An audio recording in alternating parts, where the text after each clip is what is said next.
건축업체가 내민 계약서 기사 제목입니다. 소비자는 영원한 을이다. 병이고 정입니다. 사실. 주택금 중에 함정, 정부 표준계약서를 사용해야 한다. 맞는 얘기는 아닙니다. 이 표준계약서가 과연 건축주 편을 든 계약서냐? 저는 그렇게 보지는 않습니다.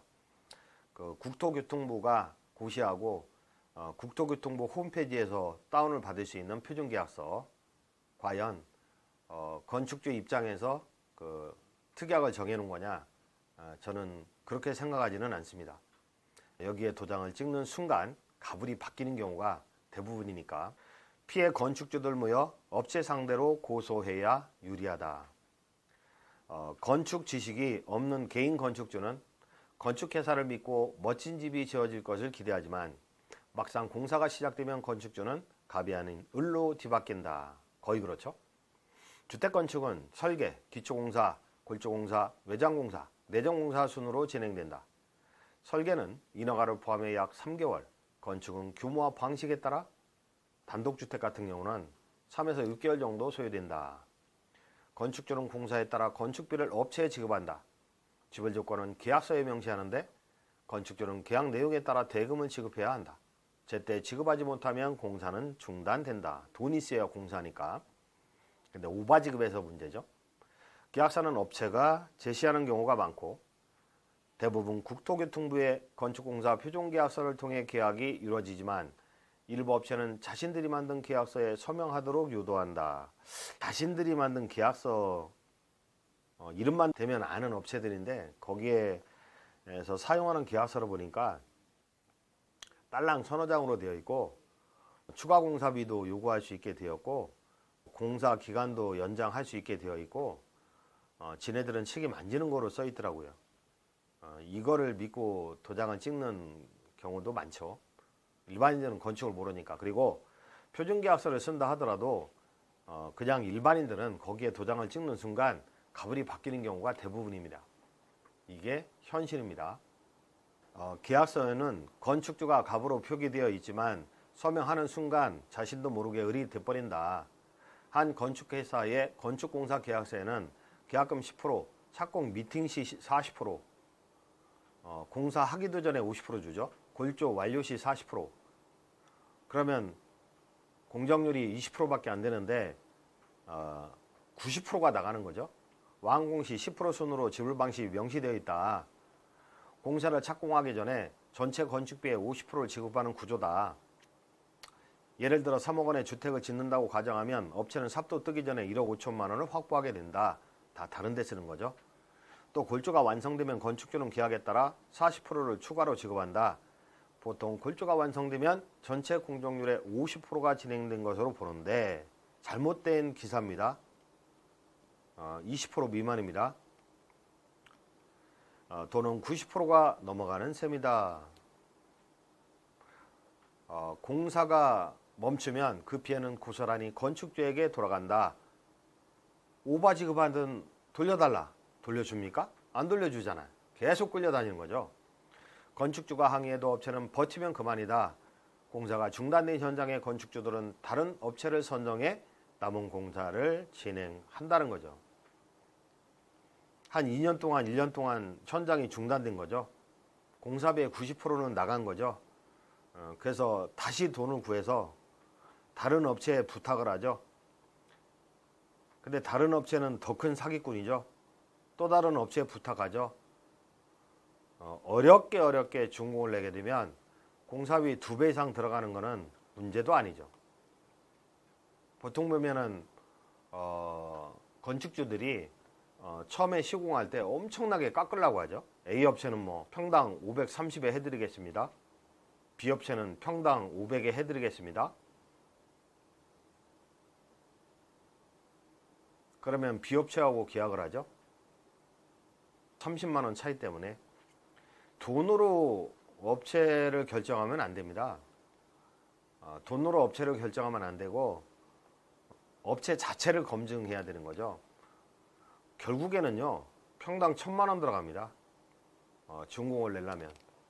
띠끼다가 여유가 없는 건축주는 주변 지인들한테 끌어다가 건축비에 보태는 거죠.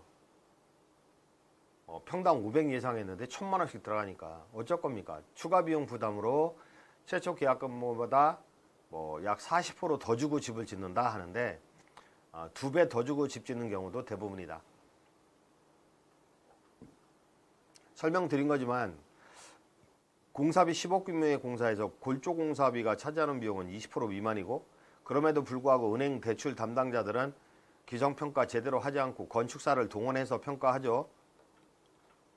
골조공사 완료 시 50%까지 지불해버리는 이런 것이 현실입니다. 그래서 은행이 부실해지기도 하고 골치 아픈 문제로 대두되고 있습니다. CBS 노컷 뉴스 취재 결과 한 건축업체에 10여 명의 건축주가 피해를 입은 사례도 확인됐다. 피해 금액도 20억 원이 넘는다. 네이버 카페 이런 데 들어가서 제가 지어드릴게요. 전원주택을 짓고자 하는 모임이 있거든요. 카페에 들어가서 제가 집을 지어드릴게요. 시공 현장은 이렇습니다. 그래서 여러 명의 건축주들이 입금을 하죠. 근데 공사는 척하고 안 하죠. 피해 금액이 한 20억이 넘는다. 아직 파악되지 않은 건축주와 돈을 받지 못한 하청업체까지 포함하면 피해는 클 것으로 예상된다. 업체에 지급된 돈을 돌려받는 것도 쉽지 않다. 업체를 고소해도 공사가 진행되기 때문에 사기로 처벌하기 힘들다는 거죠. 아예 공사를 안 했다면 사기로 처벌할 수 있겠지만 민사소송을 제기하면 되지만 보통 2, 3년이 걸린다. 그쵸.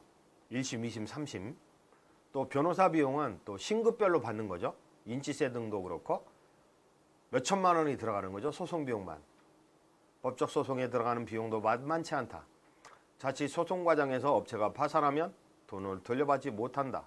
업체는 날려버리는 거죠. 돈 받을 주체가 사라졌기 때문이다. 변호사 사무소는 건축이 진행되고 중간에 멈추었다 해도 사기 혐의를 적용하기 어려워 보인다. 사기는 금전 편취 정황과 목적을 명확히 증명해야 된다고 말했다. 다만 건축회사 한 곳에서 다수의 건축주들을 상대로 같은 피해를 입혔다면 의도적으로 금전을 편취한 것으로 볼 수도 있다. 근데 입증이 쉽진 않습니다.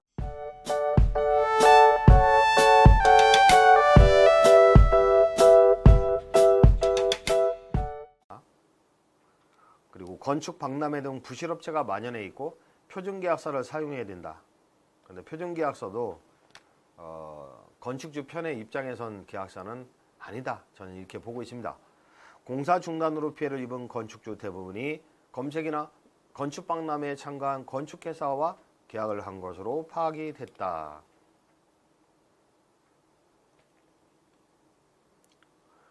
공신력을 가진 박람회에 동아박람회, 경양 하우징페어 많죠. 부실업체가 참여할 것이라는 생각은 꿈에도 못했다. 업체 검증 절차를 거치진 않으니까요. 업계 1위, 최다 시공, 친환경 건축 다 거짓말이죠. 소비자를 현혹하는 홍보로 넘쳐났고 건축주는 그대로 믿었다.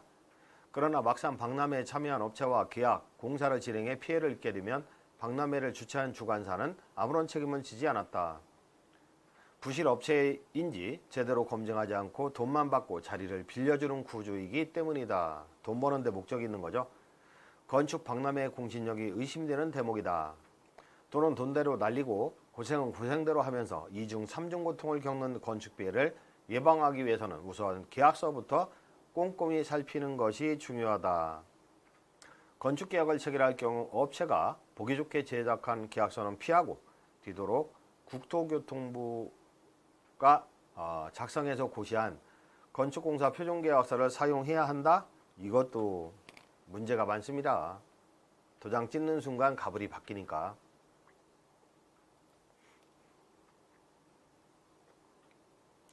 건축주에게는 불리하고 업체에게 유리한 조항이 곳곳에 숨어있기 때문이다. 어쩔 수 없이 업체에서 인사한 계약서를 이용할 경우 표준계약서의 조건과 비교해서 따져봐야 한다. 따져볼 능력도 안 됩니다. 일반인들은. 우선 공사 예정 공정표, 공사 가격 내역서, 상세 시공도면 작성 이런 거 살펴볼 능력도 안 되죠. 건축주들은. 그리고 상세 시공 도면인지 단순한 허가 도면인지 알 수도 없죠. 그리고 상세 시공 도면을 작성하려면 비용이 많이 들어갑니다. 안전관리 재보상, 지체상금, 하자담보, 하도급 제한, 선금 등의 내용이 업체가 제시한 계약서에 기재되어 있는지 확인해야 한다. 해당 내용은 건축주 피해를 방지하는 조항이지만 건축회사가 제작한 계약서에는 빠져 있는 것이 대부분이다. 표준 계약서에는 건축주가 계약금 등 선금을 지급한 경우 업체는 이를 집을 짓는 데 이외에는 사용할 수 없으며 인건비와 자재 확보에 우선 사용되도록 명시되어 있다. 근데 우선 사용 안 하는데 어쩔 겁니까? 다른 데 쓰는데 어쩔 거냐 이거죠. 또 준공 후 건축 하자 피해 예방을 위해 업체는 남은 공사 대금을 받기 전까지는 현금 또는 건설공제조합의 보증서, 보증보험증권, 은행지급보증서 등의 담보를 건축주에게 제공해야 한다. 근데 기사 내용은 하자 피해 예방을 위해서 이런 보증서를 제공해야 한다 이렇게 돼 있죠. 근데 하자 피해 예방이 아니라 아예 계약금을 지불할 때 그걸 받아야 되는 거죠. 소규모 공사의 경우는 서울보증보험의 이행보증서, 종합건설 시공 대상의 경우는 건설공제조합의 이행보증서를 받고 계약금을 지불해야 됩니다. 상당히 중요한 내용. 예컨대 10억 공사 중에서 뭐 1억 원을 지불한다. 근데 계약금 1억 원을 지불했는데 연락이 두절됐다. 찾을 길이 없어요. 그래서 1억짜리 보증서를 받고 지불하는 거죠. 1억짜리 보증서를 받고 지불한다. 근데 공사는 척하다가 사라졌다. 그러면 보증서 가지고 보험금을 탈 수 있다는 거죠. 근데 보통 보증서는요, 총 공사 대금의 10% 정도밖에 안 끌어줍니다. 그럼 그 이후에는 제대로 기성률 평가하는 게 중요한 거죠.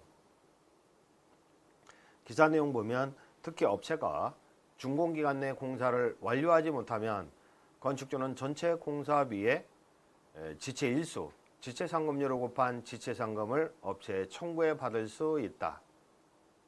근데요, 제가 해설을 해놨는데 지체상금을 받을 수 없는 것이 현실입니다. 소규모 영세 건설업체이거나 재산을 도피한 상태에서 영업을 하는 경우가 대부분이기 때문입니다.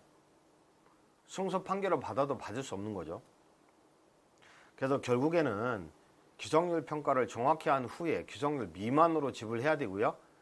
하도급 업체에 직불해야 됩니다. 그래야 하도급 업체가 제대로 돈을 받거든요. 직불 원칙을 철저히 준수해야 한다. 도급계약서에도 이런 내용을 명기해야 되고요. 표준계약서에는 정작 이러한 내용이 없습니다. 이 밖에 건축주는 설계를 기초로 한 공사 예정 공정표와 내역서, 상세 시공도면 등을 업체 요구에 확보해야 된다?